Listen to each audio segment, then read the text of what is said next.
Hi friends, आप देख रहे हैं फिल्मी खिचड़ी। मैं हूं आशीष और चलिए अब आपको SS3 का जो संडे वाला शो था उसका रिव्यू वो बता देती हूँ। रह गया था लेकिन चलिए देर से ही सही, लेकिन आएगा डेफिनेटली आपके सामने। क्या हुआ, कैसे हुआ, कौन सा कंटेस्टेंट था जिसने बहुत सुंदर गाया, कौन सा कैप्टन था, किसने क्या कहा, किसने क्या नहीं कहा और किसने क्या किससे कहलवाया है। तो इतने सारे ककहारों में, इतने सारे हु एंड व्हाट वेयर में रिव्यू लेकर आ गई हूँ। तो फ्रेंड्स शुरू करते हैं। जो संडे का एपिसोड था वो बेसिकली रामनवमी के लिए भागवत को बुलाया गया था। बहुत क्यूट बच्चा है यार, सीरियसली बहुत ही प्यारा बच्चा है। मैं जब सेट पर गई थी तब मेरी उनसे बातचीत भी हुई थी। ऐसे भाग रहा था इधर उधर, उसको पकड़ना मुश्किल हो रहा था, लेकिन जब वही स्टेज पर आता है तो क्या शांति से बात करता है।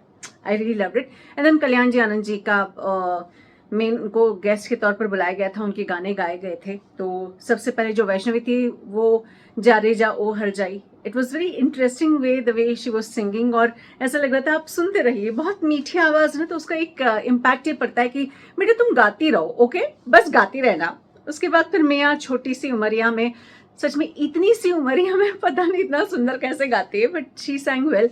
फिर पीहू और आविर्भाव आए, बाप रे, ऐसा लग रहा था दो पटाखे एक साथ गाना गा रहे हैं। दे आर डैम क्यूट यार। मैंने अरुणिता से भी बोला था यार, इतने छोटे छोटे बच्चों में तुम सिखाती क्या और खेलना नहीं शुरू हो जाती हो। तो मुझे तो लगता है कि ये लोग गाना कम गाएं, अगर मैं मिलूंगी तो इनके साथ खेलने ना लग जाऊं। बहुत क्यूट लगता है मुझे, but yes it was too entertaining to watch them like that. उसके बाद दिया एंड साइली का आया सलामे इश्क। पता कैसे लग रहा था, जैसे साइली और दिया एक साइली का छोटा वर्जन है, इतना सा वर्जन, और जब साइली बड़ी हो जाती है और मेन साइली बन जाती है तो वो ऐसे गाती है। या फिर ये भी बोल सकते हैं कि दिया का भविष्य कितना सुंदर है, ये साइली उसकी झलक दिखाती है। सर्टनली दोनों इतने इतने कॉम्प्लीमेंट कर रहे थे एक दूसरे को कि ऐसा बड़ी बहन छोटी बहन या ट्विंस जो कुछ साल पहले पैदा हो गया था और दूसरा ट्विंस जो कुछ साल बाद पैदा हुआ था, अगर ऐसा टेक्निकली एंड बायोलॉजिकली पॉसिबल हो तो मुझे वैसा लग रहा था। And I thoroughly enjoyed this दिया एंड साइली का जो गाना था। उसके बाद अथर्व और पवन का था कस्मे वादे। मतलब ऐसा आंखें नहीं भर आए, ऐसा हो नहीं सकता है। मतलब क्या कहूँ मैं, ऐसा लग रहा था कि पता नहीं कहीं कोई एक वो नहीं है आपके महाभारत में मैं समय हूँ ऐसा बोलते हुए जो आते हैं। वैसे तो हरीश भिवानी जी की आवाज रही है, लेकिन अगर पवनदीप उस आवाज में आए तो कितनी आत्मीयता होगी, कितनी रूहानी होगी वो आवाज। इतनी रूहानी आवाज इन दोनों की मुझे कस्मे वादे में लग रही थी। मतलब एक खत्म हो रहा है, दूसरा शुरू हो रहा है, और दोनों भिन्न भिन्न है, दोनों अलग हैं, लेकिन दोनों की परफेक्शन की क्या मिसाल दी जाए। इट वॉज लाइक, मुझे सीरियसली लगा कि अगर फिर से महाभारत बनाई जाती है तो पीछे पवन की आवाज चलानी चाहिए, क्योंकि उसकी आवाज में ना वो एक आध्यात्म झलकता है। पता नहीं if I am making any sense, but मुझे वैसी फीलिंग आ रही थी कि जैसे वो नहीं, आप किसी को ज्ञान की भाषा कहते हैं, वैसा आप व्याख्यान दे रहे हैं और पवन वैसा गाना गा रहे हैं। ओ गॉड। और फिर उसके बाद नीले नीले अंबर पर, हे भगवान, ऐसा लगता है इस दुनिया में लोग सिर्फ प्यार करने के लिए पैदा हुए हैं। मतलब they are just lovers. Pawan and Atharva के लिए नहीं बोलूंगी बिकॉज बहुत छोटा है, लेकिन पवन की आवाज में ना वो लग रहा था कि यार इतनी रोमांस में डूबी हुई आवाज लग रही थी। At the same time Atharva जब बड़ा हो जाएगा तब क्या कमाल करेगा, मुझे इसको फॉलो करना है।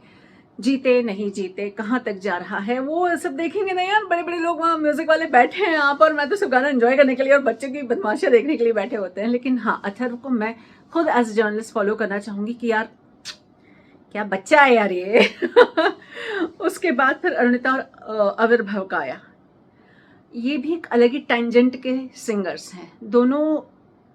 आई मीन इतना सुंदर गा रहे थे जब वो गाना गा रहे थे, और इस दिल में क्या रखा है। द बच्चा वॉज डैम क्यूट। मतलब इतना सुंदर, कोई इतना सा बच्चा जो एक थैले में आ जाता है वो कैसे गा लेता है, ये तो रिसर्च का विषय बनता है। लेकिन अरुणिता का गाना, उस पेन को महसूस करते हुए बोलना, सुरों में पिरोना, ये दोनों क्या कमाल का कॉम्बिनेशन थे। आई मीन ऐसा दिल उछल के बाहर चला जाता है जब इन दोनों का ये वाला गाना सुनते हैं। It was just too good. Okay, उसके बाद फिर लेजल एंड राजदीप का भी था, आपका क्या होगा जनाब Ali. It was good fun, enjoy किया। फिर भागवत जी आ गए, एंड भागवत जी ने बड़े प्यार से ABCD सुनाई है।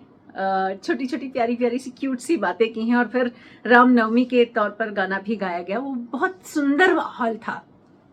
मतलब ऐसा लग रहा है कि नई जनरेशन, हमारी नई पीढ़ी जो है वो हमारी संस्कृति और सभ्यता की बातें हैं वो आगे तक लेके जाएगी, ये देखकर समझ में आ जाता है।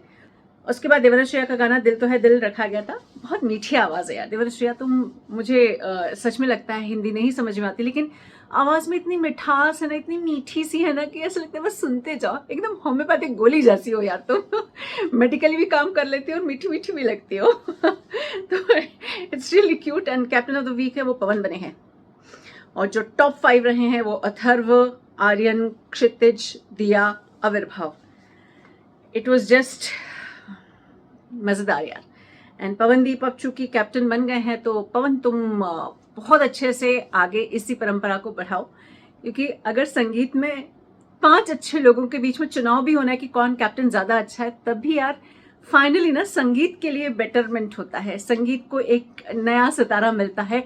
हर बार मंझा हुआ और मंच कर ऐसा मतलब हर बार फिनेस आती जाती है इन लोगों के परफॉर्मेंसेस में, वो सुनने में मजा आता है। हर बार नए एक्सपीरियंसेस जुड़ते हैं इन कैप्टन्स के और इन बच्चों की आवाज में और परफॉर्मेंसेस में, वो देखने में मजा आता है यार। जस्ट टू गुड यार, मिस मत करना। अगर मिस कर रहे हो तो यार पुराने वाले जो शोज हैं ना निकाल के देखो, बैठो, आपका ना मन प्रसन्न हो जाएगा। मुझे सीरियसली लगता है कि आपका एकदम आत्मा जो है वो अंतरिक्ष तक उड़ कर चले जाए तो भी कोई बहुत बड़ी बात नहीं होगी। शो बहुत सुंदर था। I thoroughly enjoyed. आपका क्या कहना है जरा लिख कर बताइए। जय हिंद।